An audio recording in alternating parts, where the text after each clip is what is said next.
tal? Muy buenas tardes. Tengan todos ustedes en esta edición 63 de Conversando con Orfe. Estamos prácticamente 2 minutitos, 5 minutitos después. Pero bueno, hoy tenemos, por supuesto, un gran invitado, un gran amigo, Francisco Cárdenas Guerrero.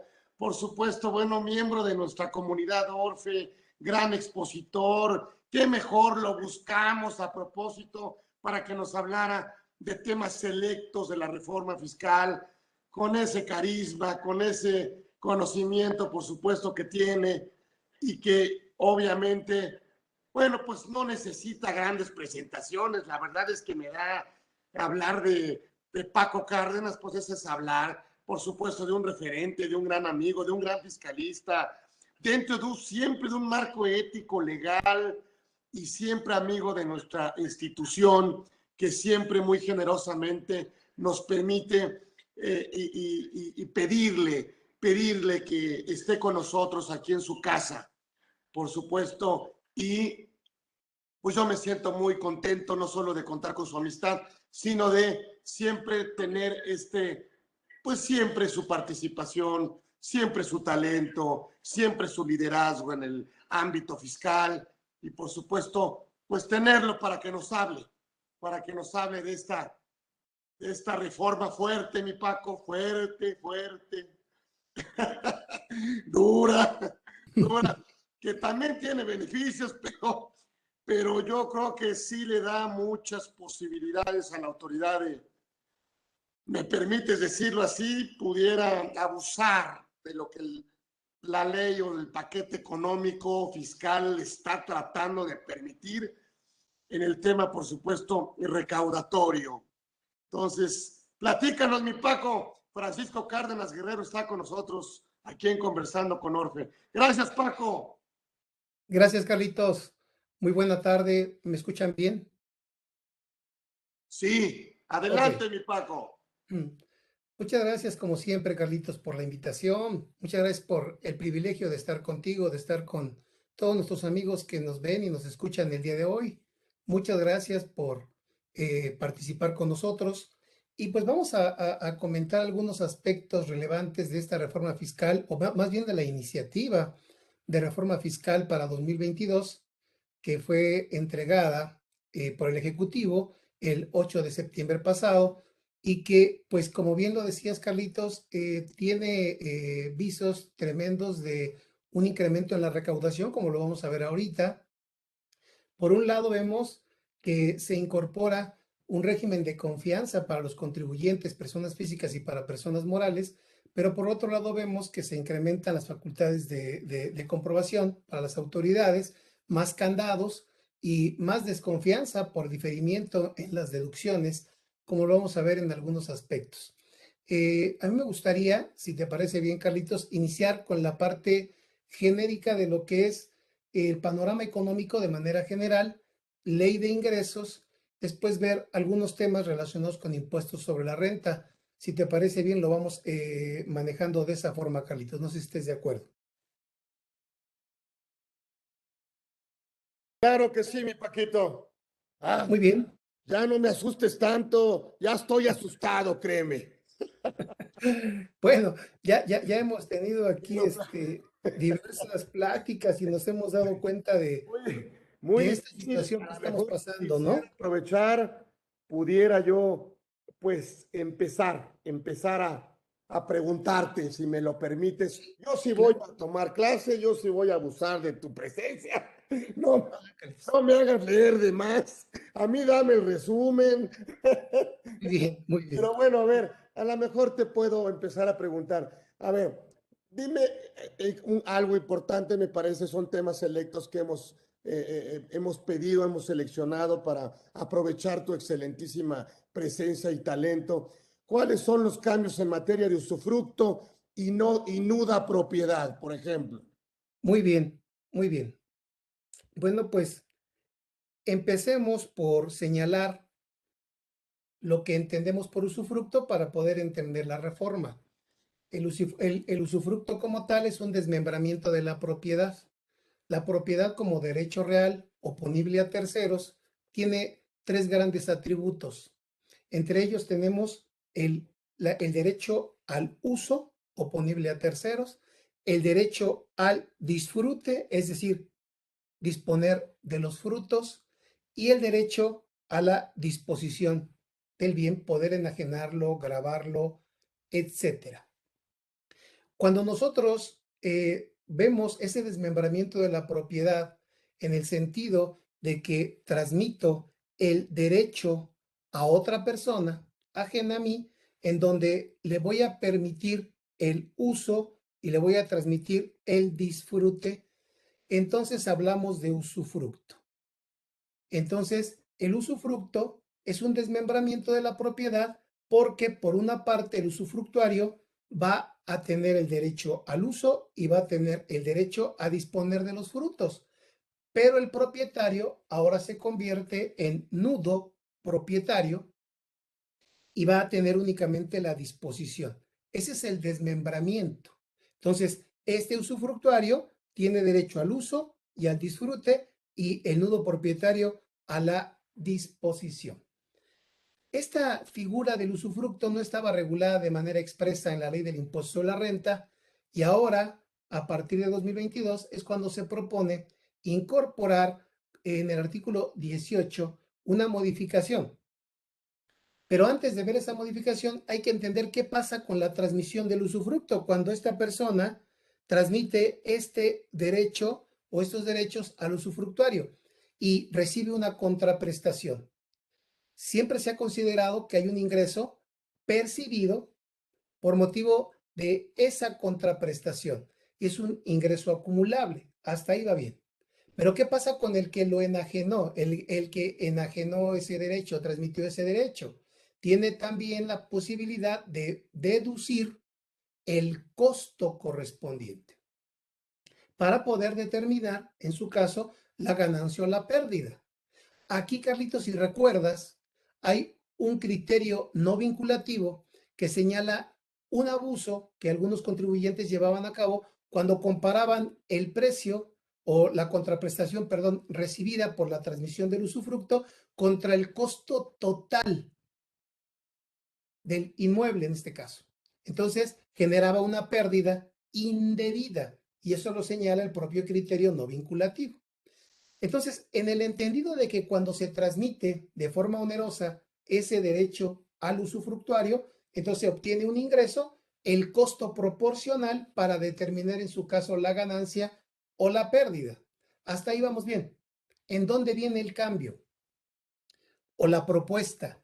Bueno, la propuesta viene en el sentido de considerar como otros ingresos en el artículo 18 la consolidación de la nuda propiedad y el usufructo. ¿Qué significa esto? Que cuando yo transmito el usufructo y termina el plazo, va a regresar a mí el uso y el disfrute y consolido la propiedad nuevamente con sus tres atributos. Entonces, el hecho de que cuando se consolide ese usufructo y nuda propiedad, cuando se conjunten otra vez, entonces genera un ingreso para el nudo propietario. Muchos señalamos, bueno, ¿por qué un ingreso? Si ya lo acumuló cuando transmitió el usufructo. Bueno, pero también lo hizo deducible, deduce la parte proporcional y cuando vuelve a él el derecho de uso y disfrute, pues evidentemente tiene un ingreso acumulable.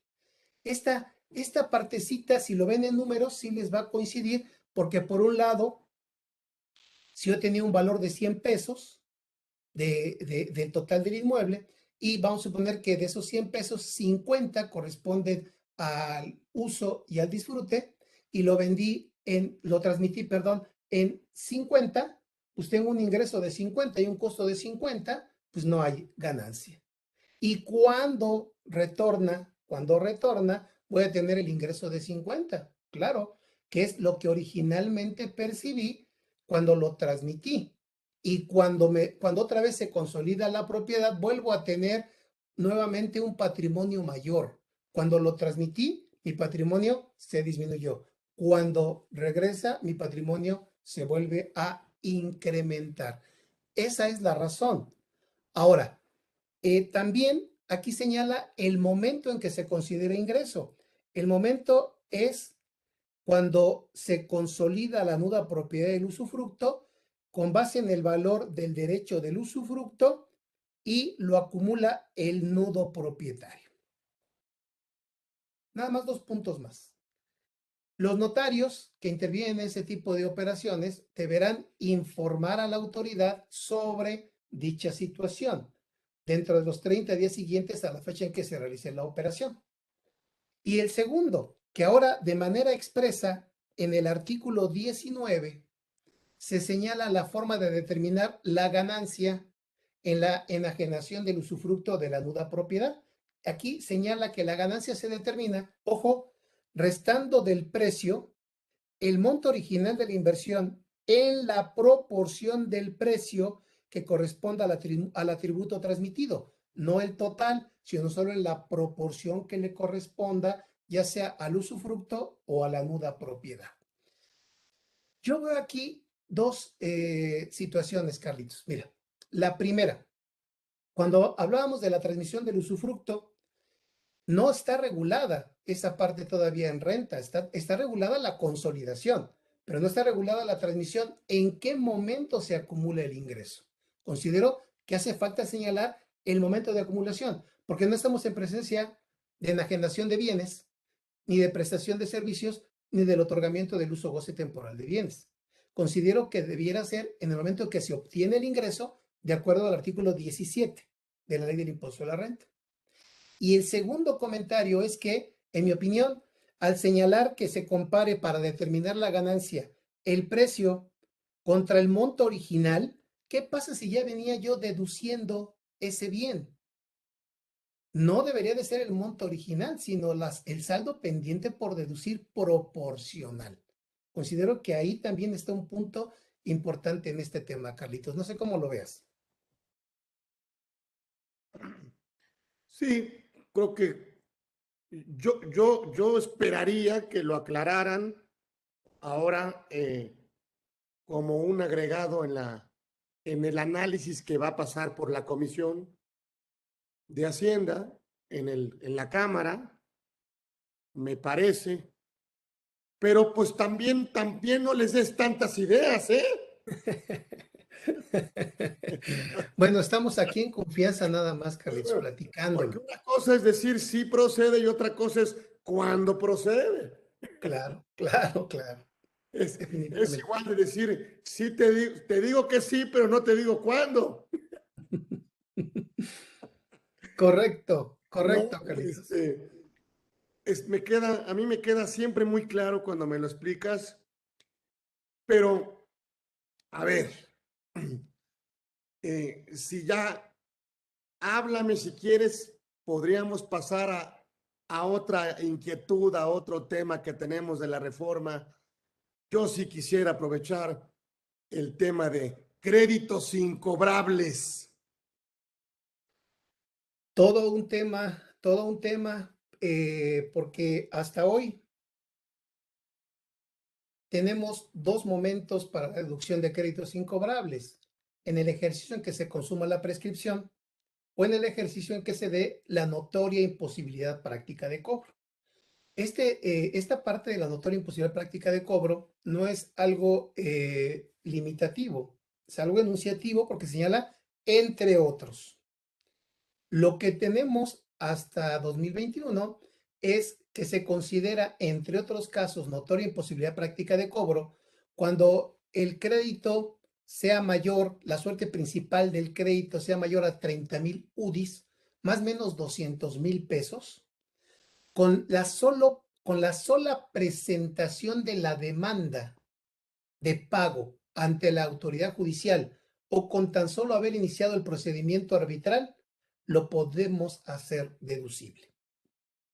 2 requisitos que establece la ley del impuesto a la renta para poder hacerlo: que se notifique al deudor con la finalidad de que el deudor lo acumule.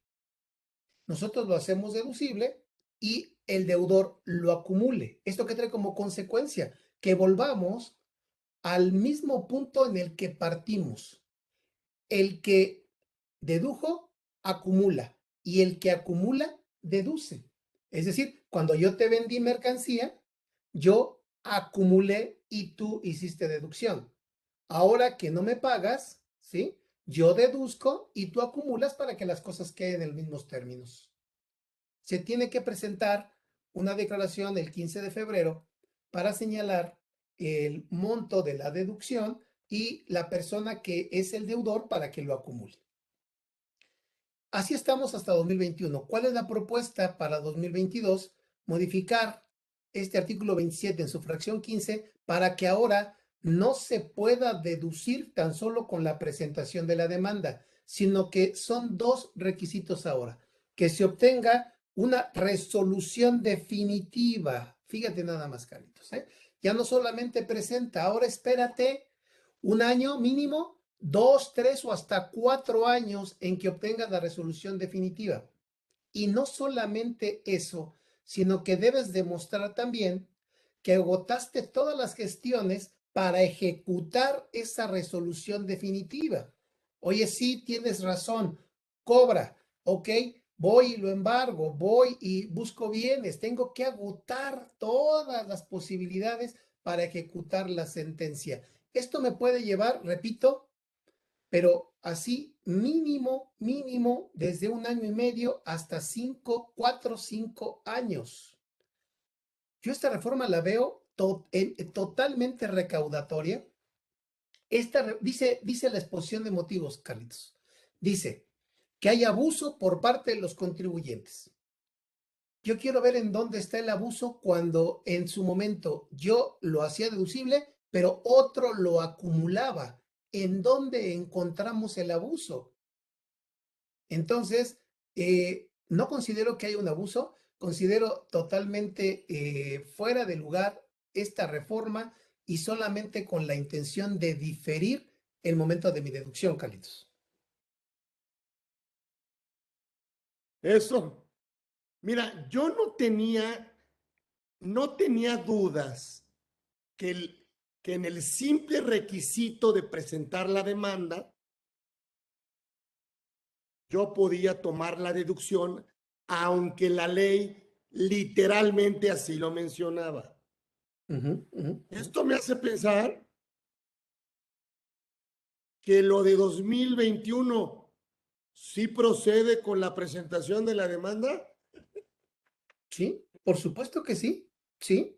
Y entonces, si yo presento la declaración informativa de acuerdo a la ficha 54 y yo presento la demanda, la reforma me está permitiendo esa forma rápida de solo demandarlo.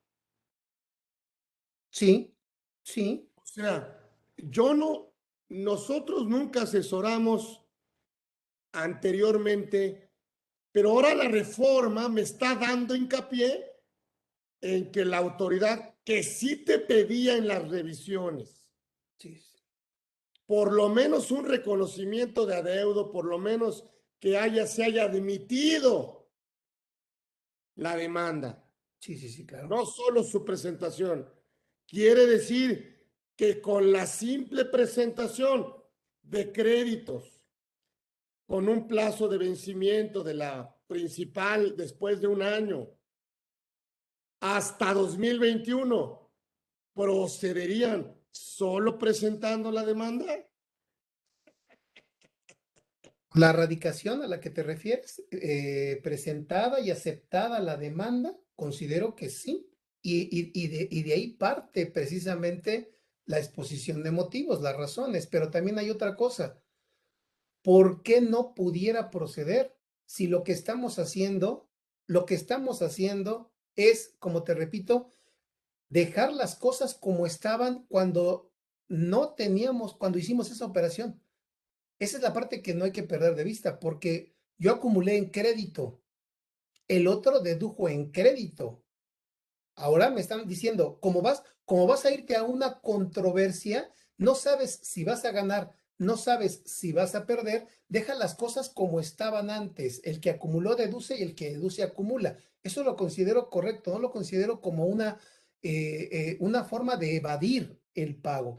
Lo considero como un reconocimiento de que yo no he podido cobrar. Imagínate, Carlitos, ahorita, con esto de la pandemia, ¿cuántas empresas no tienen el problema de acumular el ingreso en crédito? Que ya sé que ya viene ahorita el nuevo régimen de personas morales, de simplificado de confianza, pero eso es para contribuyentes hasta 35 millones de pesos, que no creo que sea para la gran mayoría de los contribuyentes que están en este problema. Entonces, por eso, en mi opinión, sí podías haberlo hecho deducible, Carlos. Sí, como dice la canción de Reversa Mami, ¿no? O sea, le quitamos el efecto que le dimos, Sí, pero mira, a ver, la verdad, como dicen, como la verdad. Si ya le vas a meter con la reforma a la resolución definitiva, a las gestiones de cobro, pues a lo mejor le meto dinero para cobrarle. claro. Pues, ¿qué me conviene más, la deducción o que me pague? Que te pague definitivamente, que te pague. O- Pues sí, pues no vamos a estar esperando que prescriba, ¿no? Oye, poniendo los dedos, que prescriba, que prescriba. No, pues que cobre, no que prescriba, que cobre. exacto. Por ejemplo, ¿no? El caso de prescripción. Ese es un tema, y resolución definitiva emitida. Ujú. Ay, mi Paco. Yo Fíjate, te hasta voy las últimas consecuencias, ¿cuánto te va a durar? ¿Cuánto te va a durar? Y cuánto te va a costar también, ¿eh? exacto. Porque ya de entrada, tú tienes que demostrar con evidencia que le estás avisando que tú vas a deducir para que él se entere de que tiene que acumular.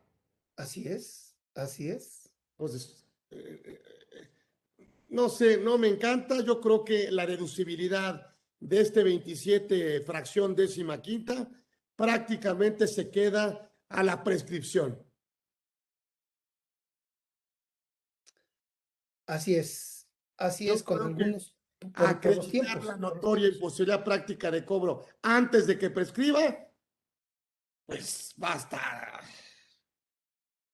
Solamente te quedaría el caso de los créditos menores a 30,000 UDIs que por el haber transcurrido un año sin lograr su cobro, los puedas hacer deducibles.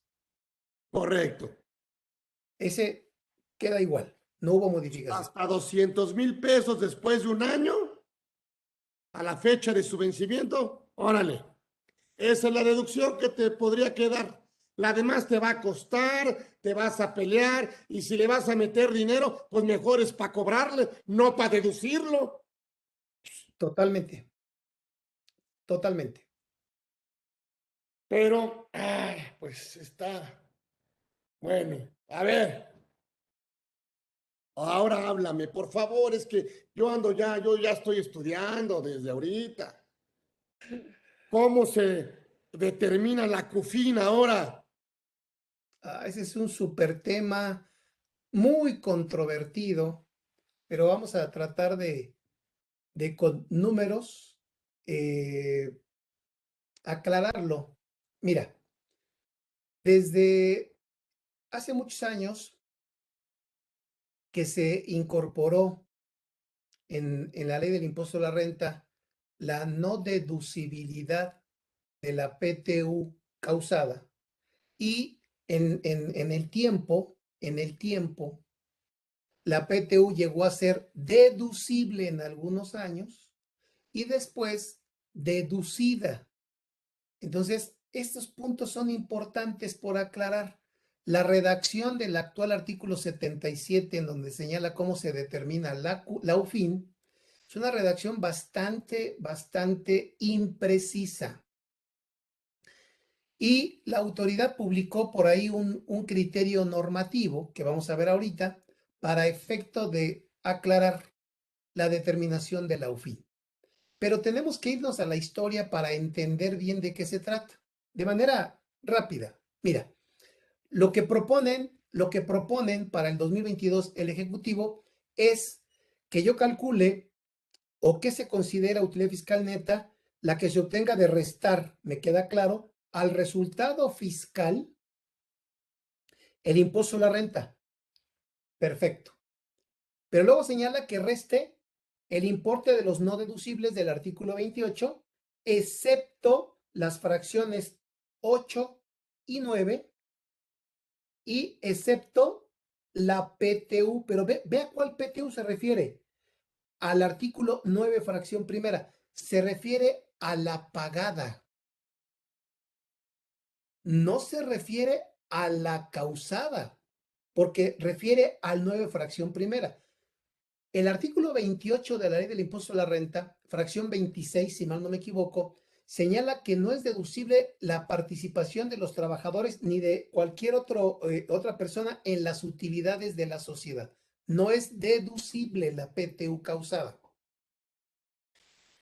Mucha gente ha interpretado esta parte, Carlitos, en el sentido de que yo tengo resultado fiscal, resto el impuesto sobre la renta y resto los no deducibles, excepto las fracciones 8 y 9, y no resto la PTU causada.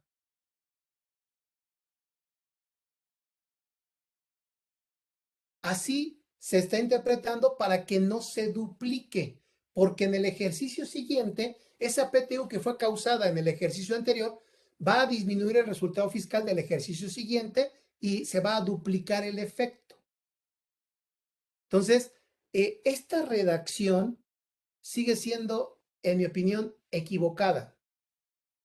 Si recordamos, cuando la PTU era deducible, ¿cómo se calculaba la UFIN? Al resultado fiscal se le sumaba la PTU deducible y luego se restaba la PTU causada. Es exactamente lo mismo que tenían que haber hecho aquí. Pero no lo hacen sino de esta manera. Y se puede llegar o puede llegarse a interpretar que estamos diciendo resultado fiscal menos ISR menos no deducibles menos PTU, pero esta PTU no está en no está en los no deducibles, está en el resultado fiscal. Entonces, vamos a entenderlo con números de manera sencilla. Mira, primero, quiero recordar que en el 2005 el dictamen de la Cámara de Diputados señalaba lo siguiente. Para determinar la utilidad fiscal neta, esta comisión considera necesario modificar el tercer y cuarto párrafo del 88 para establecer que la PTU pagada no debe disminuirse del resultado fiscal, toda vez que de conformidad con el 10, la PTU ya se encuentra reflejada en ese resultado fiscal que sirve de base para la utilidad fiscal neta, por lo que de no hacerse la mencionada excepción, se duplicaría la disminución de la citada participación de los trabajadores en las utilidades. Y el SAT, en su criterio 36 no normativo, señala, debido a que en el resultado fiscal ya se encuentra disminuida la PTU pagada, ahí está, pagada del 9, no debe restarse nuevamente dicha participación para determinar la utilidad fiscal neta. O sea, no debe restarse del resultado fiscal. ¿A qué se refiere el 77, tercer párrafo? Pero aquí está su error. En razón de que es una de las excepciones. No es una de las excepciones de los no deducibles. Es una de las excepciones para no duplicarla. Entonces, me explico. Si yo tengo ingresos por 10 millones, deducciones por 7, resultado fiscal por 3, ISR por 900,000 y no deducibles, incluyendo la PTU, que es no deducible en términos del 28, totales de 250,000, contablemente tendría, vamos a suponer igual, pero aquí deducciones, los 250 son deducibles contablemente, tanto la PTU como los otros gastos. Por lo tanto, tengo un resultado contable de 2,750 menos ISR de 900, tengo una utilidad por distribuir de 1,850,000 financieramente. Como está la propuesta y como algunos lo han entendido, me dice que el resultado fiscal son 3 millones. Aquí está. Que el ISR pagado son 900,000. Vamos bien. que los no deducibles, excepto la PTU, son estos, suman 100,000 pesos. Y que no reste la PTU causada. Fíjate cuánto tienes de CUFIN según esta interpretación, 2 millones. ¿Y cuánto tienes de utilidades por repartir financieramente? 1,850. No es congruente. Fíjate en el cálculo que considero correcto. 3 millones, sumas la pagada, aquí no pagamos nada porque es el primer año, suponte, o porque no había. El primer año no había pagada. Y 3 millones menos ISR menos no deducibles de 100, son estos tres, menos PTU causada que es no deducible, mi UFIN es de 1,850,000, que es exactamente lo que tengo disponible financieramente. Y termino. ¿Qué pasaría en el año siguiente? Si tienes aquí, ahora sí, la PTU pagada, estos 150, fíjate, estos 150 que pagaste de PTU, que causaste en el año anterior, los restas del resultado fiscal y llegas a 3,850. Menos ISR de 1,155,000, menos no deducibles de 100 y PTU de 350. Contablemente serían 12, deducciones 8,450, con esos no deducibles que sí lo son contablemente, llegarías a 3,550 menos un ISR de 1,155,000, llegarías a 2,395. Fíjate, si sigues la propuesta, 3,850 más PTU pagada, no harías nada, menos ISR, menos no deducibles de 100 y no restas la causada, llegas a 2,595. Y si lo haces como estamos comentando, sumas la que estos 150 ya estaban restados aquí. Por eso los sumas para no duplicar, llegas a 4 menos ISR, menos no deducibles, menos PTU causada no deducible, 2,395, que es esta cantidad. Entonces, en mi opinión, lo que debió haber hecho la reforma para evitar una duplicidad era simplemente decir al resultado fiscal, súmale la PTU pagada para que no se duplique y todo queda acorde con tus utilidades financieras y tus utilidades fiscales. No sé, Carlitos, si aquí fui lo suficientemente claro. Oye, te voy a contestar como luego me contestan. Callado te ves más bonito. Porque, bueno, pues porque de alguna otra manera, fíjate nomás lo que hace la propuesta. Ve la UFIN con la que yo voy a terminar. ¿Sí? Ahora, si la propuesta la entiendes así, me parece correcta. Porque fíjate lo que dice. Al resultado fiscal, resta el ISR, réstale los no deducibles, excepto la PTU pagada. O sea, pero no debió haberlo puesto a ese nivel de los no deducibles, sino al nivel del resultado fiscal para que fuera totalmente transparente. La PTU causada que disminuyó del resultado fiscal. ¿Correcto? ¿Correcto?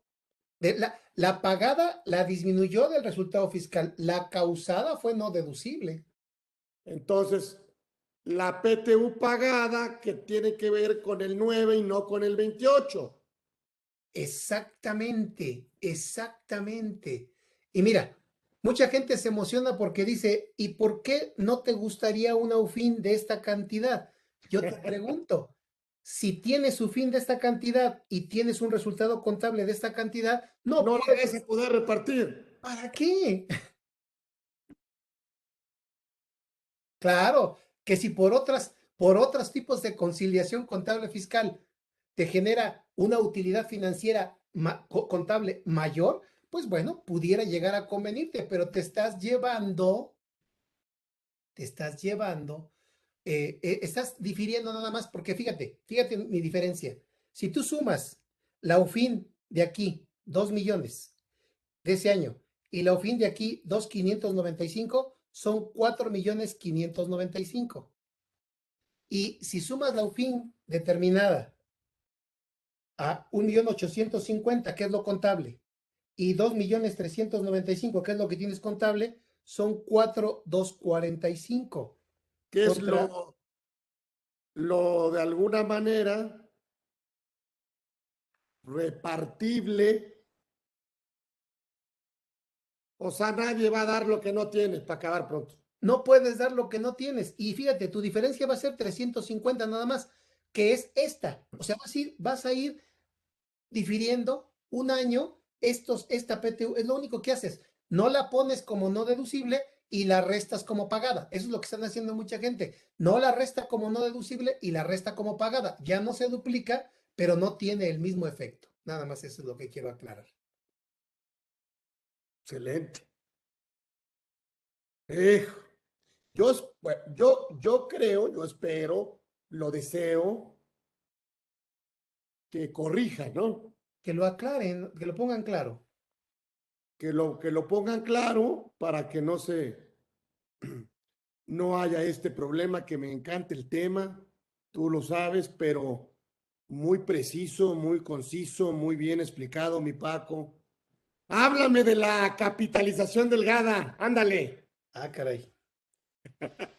Bueno, pues este tema de la capitalización delgada del artículo 28, como no deducible los intereses que excedan a un capital, a un financiamiento, perdón, mayor al triple de tu capital contable por operaciones con partes relacionadas residentes en el extranjero. Hay que aclarar eso.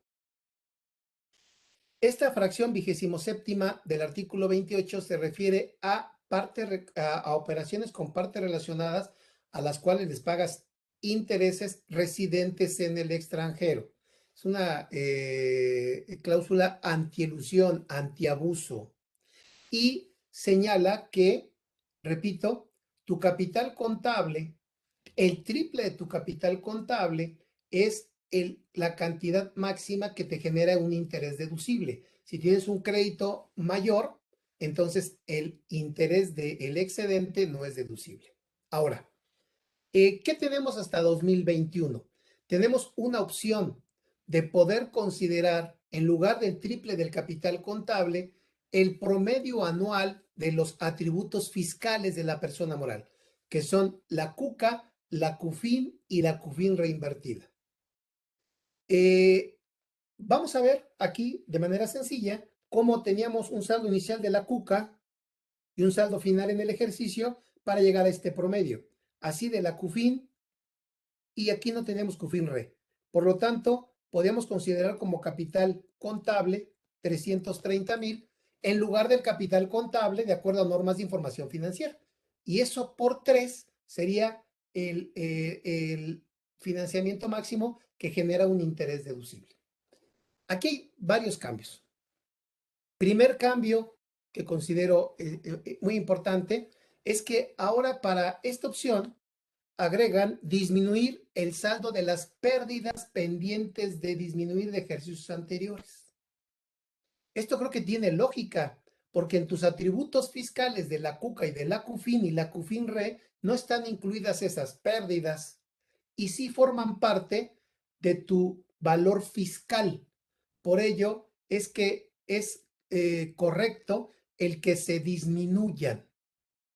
Como lo vamos a ver aquí, fíjense, yo tenía 100, 110, promedio 105, aquí tengo un promedio de 225 como estábamos acá, pero tengo pérdidas con un saldo inicial de 150, uno final de 100, un promedio de 125 y ahora lo que debo de considerar como capital contable son 205, no 330.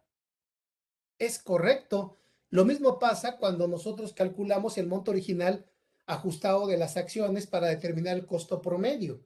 Por un lado, consideramos el costo comprobado de adquisición, por otro lado, las diferencias de CUFIN compra, CUFIN venta, pero por otro lado, las pérdidas pendientes de disminuir. Es similar esto que estamos viendo aquí.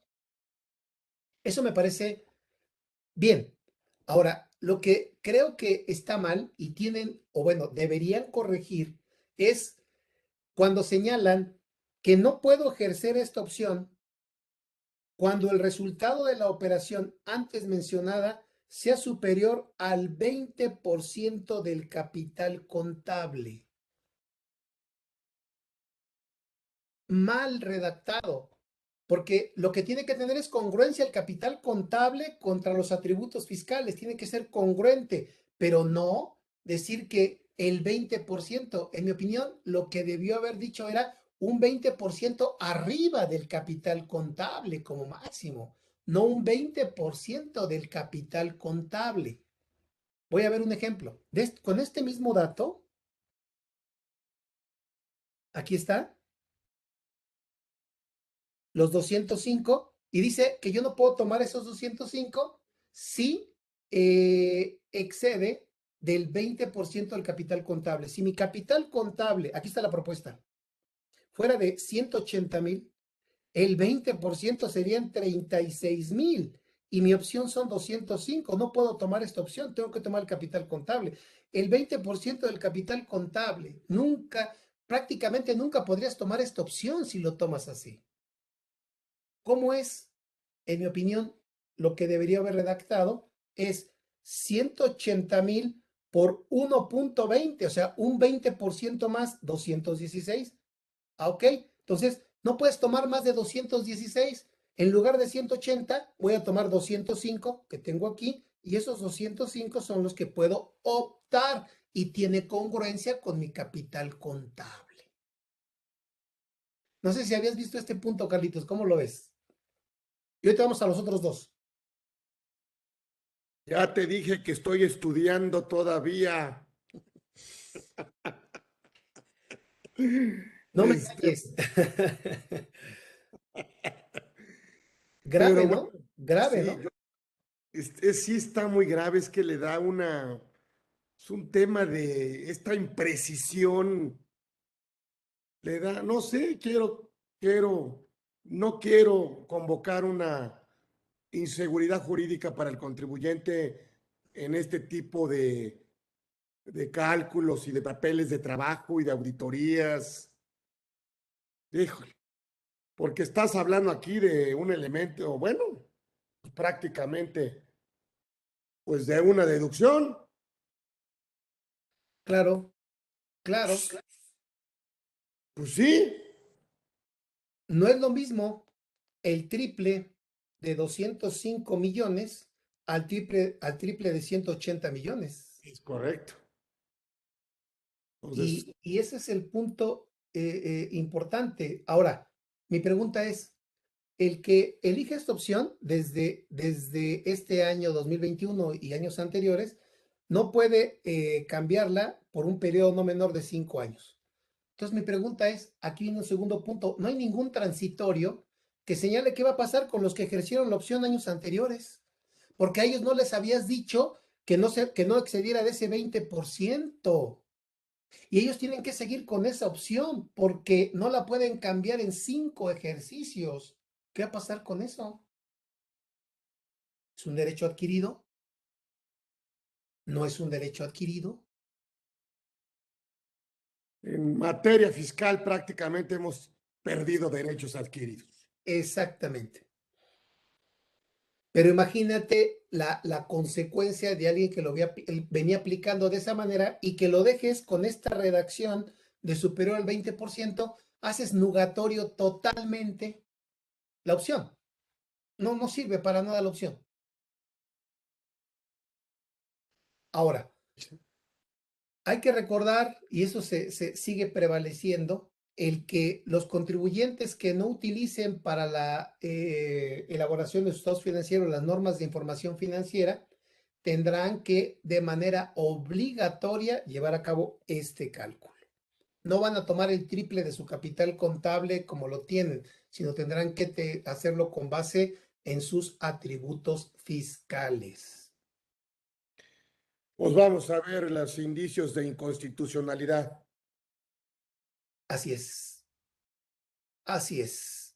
Esos son unos puntos, pero hay otro más, que ese sí puede ser motivo de, fíjate, se precisa que recordemos que no se incluyen dentro de las deudas para efecto de determinar el interés no deducible, no se incluyen cuando se trate de intereses por deudas contraídas para construcción de operación o mantenimiento de infraestructura en áreas estratégicas o para la generación de energía eléctrica. Pero se aclara ahora que solamente será aplicable a el titular del documento expedido por autoridad competente. Oye, yo tengo un contrato contigo, tú eres el titular de la concesión, yo no lo puedo aplicar, solamente lo puedes aplicar tú. Ese es un punto más, que independientemente de que lo tengas tú, que seas titular o no seas titular, lo importante es que se está invirtiendo o se está endeudando para invertir en áreas estratégicas y que debería ser permisible aún así. Una de las cosas importantes que tenemos aquí, Carlitos, es que sí estamos contentos de que se reconozca un régimen simplificado de confianza en físicas y un régimen simplificado de Morales. Y el de Morales, la verdad, te voy a ser honesto, no me toca el tema, pero el de Morales, yo considero que pocas ventajas tiene, aunque el costo sí, acumulación al ingreso sí, pero no tienes realmente un estímulo que te permita crecer, sí, en diferimiento, pero no en inversión. Oye, te aumento la tasa de depreciación, mejor dame deducción inmediata y eso me ayudaría a invertir mejor. ¿Que es una buena propuesta? Sí, pero creo que le falta. Y en general falta detonar que un estímulo para que el empresario invierta. Y esto, más que ser un estímulo, es un detractor de una inversión en este tipo de áreas estratégicas. Y termino. Esto no aplica para el sistema financiero por las deudas que contraen por la realización de sus operaciones propias de su objeto. Así estaba. Pero ahora, ¿qué crees? Ahora dice que no resulta aplicable y por lo tanto, si entran a el interés no deducible cuando la deuda exceda del triple de capital contable para SOFOMs no reguladas que para conseguir su objeto social realicen actividades con sus partes relacionadas, nacionales o extranjeras. Entonces aquí se señala en la exposición de motivos que esto es consecuencia de que algunos grupos multinacionales están creando este tipo de figuras para efecto de que no les aplique esta limitante en el grupo y verse beneficiados de la constitución de este tipo de sociedades. Habría que ver también aquí, como tú bien lo indicas, todo lo que corresponde a la parte de constitucionalidad relacionado con este tema, pero esos son los cambios, Carlitos. Ay, siempre es un agasajo escucharte, aprenderte. Si quieres, podríamos terminar muy rápidamente el tema de, bueno, obviamente hay cambios en precios de transferencia. Muy rápidamente, a lo mejor nos pudieras dar algún resumito rápido, mi Paco. Sí, sí. Mira, con esta lámina lo podemos resumir. El artículo 76, fracción 9, señalaba que el determinar ingresos y deducciones con base en precios o contraprestaciones, como lo señalaba anteriormente, con partes relacionadas residentes en el extranjero, debería de presentarse un estudio de precios de transferencia. Sin embargo, decíamos, bueno, dice residentes en el extranjero, no dice residentes en México, pero la fracción 12 de ese mismo artículo no distinguía si era aplicable solo para operaciones entre partes relacionadas a residentes en México o en el extranjero. Los propios criterios normativos del SAT así lo establecen.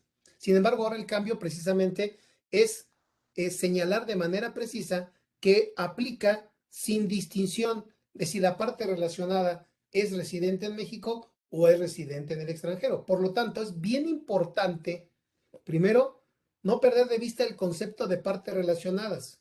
Cuando una persona participa de manera directa o indirecta en el capital, en la administración o en el control de otra u otras personas. Si son partes relacionadas, habrá que cuidar los precios o, como ahora lo señala ya de manera más precisa la ley, los márgenes de utilidad que manejamos entre partes relacionadas.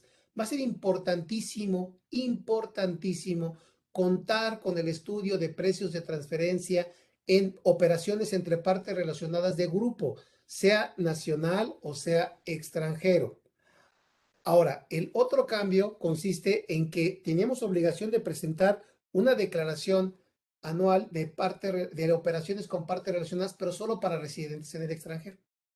Y se presentaba conjuntamente con la declaración anual de la persona moral. Ahora nos dan más plazo porque se va a poder presentar hasta el 15 de mayo, pero cuidado, porque ahora no solamente son operaciones con partes relacionadas residentes en el extranjero, sino también con nacionales, en la forma oficial que al efecto apruebe el SAT. Y para terminar, en el artículo 179 se modifica la denominación o el título del capítulo, que antes se llamaba solamente empresas multinacionales. También el título cambia de nombre. Ahora se va a llamar empresas multinacionales y de operaciones celebradas entre partes relacionadas. Y acota que no solamente aplica para operaciones con residencia en el extranjero, sino también, no solamente para título 2 morales, sino para físicas también, sin importar la residencia.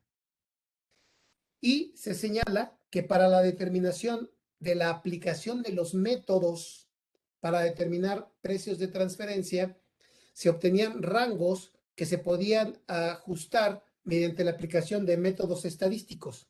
Uno de los más utilizados era el método intercuartil, pero se podía utilizar cualquier otro método. Ahora ya no, se establece que debe de ser forzoso la aplicación del método intercuartil para ver si estamos en la media, abajo de la media, arriba de la media, el intercuartil 75, el 25, según sea el caso, o a través de un procedimiento amistoso o el que autorice el SAT mediante reglas de carácter general. Ese sería el cambio en materia de precios de transferencia, Carlos. Pues sí, pues sí. Pues lo que quiere la autoridad, por supuesto, es, todos vamos a tener una fiscalización muy dura Sí. en todos, prácticamente en todas las operaciones domésticas. Sí, no sé si se mantenga la reglita de que arriba de 13 millones no contaras, creo que a lo mejor no va a salir esa, ni 3 millones en servicios, ¿te acuerdas que te decía? Así Sí es. tiene que haber un valor de mercado, pero puedes no contar con la documentación. ¿Sí? Hasta ahorita se mantiene, pero también dudo mucho que la conserven. Eran 13 millones de pesos, ¿no? 13 Y millones de 10 en pesos. servicios, ¿no? Y 3 millones para los demás casos. Pues entonces eso nos espera. Mucha vigilancia en operaciones de financiamiento, de fondear empresas para evitar el pago de dividendos, sino sustituirlo por el pago de intereses, Así es, también. analizando la no deducibilidad. Si es que está sobrefondeado, el tema de operaciones, obviamente, pues pequeñas, medianas, grandes, donde se transmiten, obviamente, o se distribuyen beneficios, ¿sí? A otras empresas sin pasar por un valor de precio de mercado o competitivo. Ay, caray. Pues sí, no hay nuevos impuestos, pero oye, Y ¿qué prefieres? ¿Un nuevo impuesto o nuevos dientes? así es, así es. Y eso que no hemos hablado de todo lo que corresponde a situaciones específicas de código, ¿no? Multas, está la autoridad tremenda con las multas. No, no sé si te enteraste que ahora estén aplicando en la no presentación de una declaración.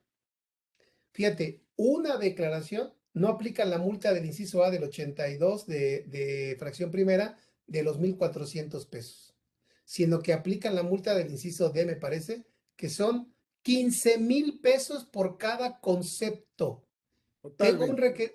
tenemos un requerimiento de un mes de mayo 2021 con 3 obligaciones de un cliente, 3 obligaciones en el mes de mayo, la multa es de 49,000 pesos. Increíble. Pues sí, la verdad siempre me quedo con mucho respeto, mi Paco, te lo digo sin albur, picado con el tema, Muchas gracias, pero Carlitos. siempre es un agasajo aprenderte, reconocerte y quererte. Esta es tu casa. Ya organizamos, obviamente vamos a organizar diferentes foros, diferentes cursos para tenerte aquí en tu casa, para que pues nos pongas a pensar y nos pongas, por supuesto, a darnos la información que necesitamos para cumplir con las obligaciones fiscales y esperar, no vemos mucha discusión, la verdad, y no hay discusión en el Congreso de manera técnica, ¿eh? Prácticamente no se da y es probable que estas imprecisiones pasen sin ver, como dicen, pasen sin verse, porque no se entiende, es un tema más político, de política fiscal, que un tema más académico, técnico, ¿sí? Entonces, pues lamentablemente, pues desde acá haremos nuestro papel para decirles, solamente precisen esto. Yo creo que nos parece que esa sería nuestra obligación. Por mi parte, le damos un reconocimiento aquí a Paco. Hugo, tenemos aquí su diploma, aquí para que no diga que no se dio para efectos de, ya me dijeron que siempre digo lo mismo, pues sí, para efectos de materialidad. Ahí Exacto. tenemos la lista de asistentes, excelente convocatoria, el reconocimiento, el material, el expositor y que nos digan que el curso no se dio. Pero bueno, hoy no tuvimos eso, estuvimos en conversando con Orfe, con uno de los grandes, Francisco Cárdenas Guerrero, que además de ser nuestro amigo, es un referente en la materia fiscal de nuestro país. Gracias, Paco, y nos vemos, estamos en todas las redes, nos vemos próximo miércoles, 13 horas. También seguiremos platicando con la reforma, con fiscalistas que nos la hacen de lo complicada que ya es, pues por lo menos nos hacen entenderla de una manera mucho más sencilla, mucho más práctica. Y por eso hoy tuvimos a don Francisco Cárdenas Guerrero. Gracias, me despido, abrazo, nos vemos próximo miércoles, ya saben, de 1 a 2 de la tarde, como siempre, aquí en Conversando con Orfe. Gracias, chao, hasta luego. Gracias, Paco, gracias a Gracias. todos. Abrazo a todos. Gracias. Gracias.